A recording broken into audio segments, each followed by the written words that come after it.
Quante cose buone! Che meraviglia! Non vi viene l'acquolina in bocca? Anche ai miei tempi si mangiavano cibi buoni, proprio come quelli che mangiate voi, certo, magari con qualche piccola differenza.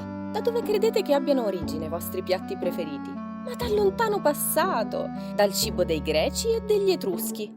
Siete curiosi? Allora venite con me. Scopriremo le meraviglie della paleodieta mediterranea.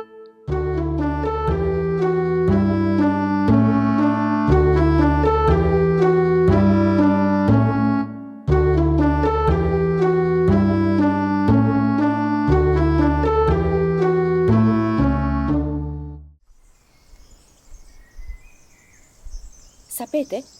Oggi è possibile conoscere cosa mangiavamo noi Etruschi. E pensate, possiamo addirittura risalire ai cibi e alle pietanze di quell'epoca così lontana. Vi chiederete come? Tutto ciò che serve è trovare degli indizi, proprio come fanno gli investigatori, ma bisogna andare nei posti giusti, come per esempio in questo scavo archeologico.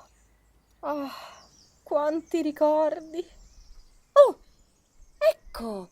Un frammento dal passato che fa proprio al caso nostro. È un pezzetto di ceramica che faceva parte di una lopas, una sorta di tegame chiuso, che veniva messo sul fuoco con il suo coperchio, per cuocere soprattutto in umido. Adesso che abbiamo un indizio per continuare la nostra ricerca, la prima cosa da fare è analizzarlo. Perciò andiamo tutti in laboratorio.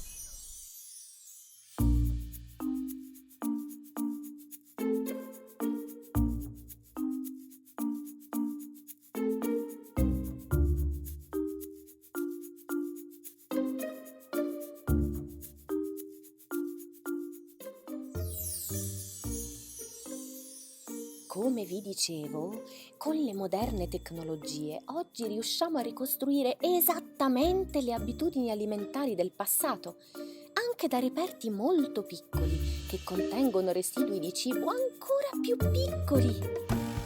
Vedete? Attraverso le analisi scientifiche ad ampio raggio, come i raggi X sulle ceramiche, si determina la provenienza delle argille e degli altri minerali con cui è stato fabbricato l'oggetto.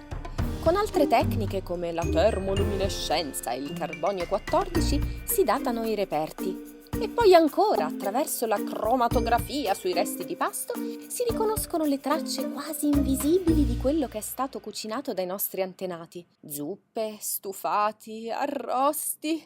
Insomma, è come se qualcuno fra 2000 anni analizzasse gli avanzi della vostra colazione.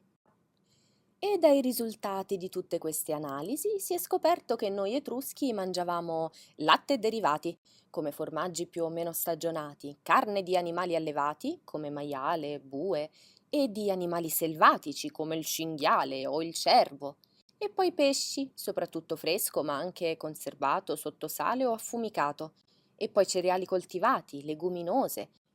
Tutto ciò è stato confermato anche dalle analisi fatte sui denti, sulle ossa ritrovate e sui... Nonno! Ma...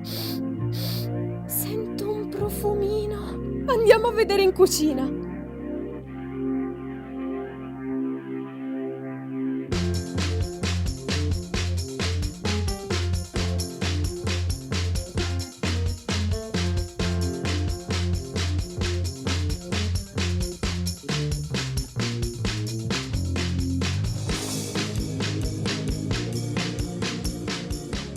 Siete pronti per assaggiare la paleodieta mediterranea? Buon appetito a tutti! Buon appetito!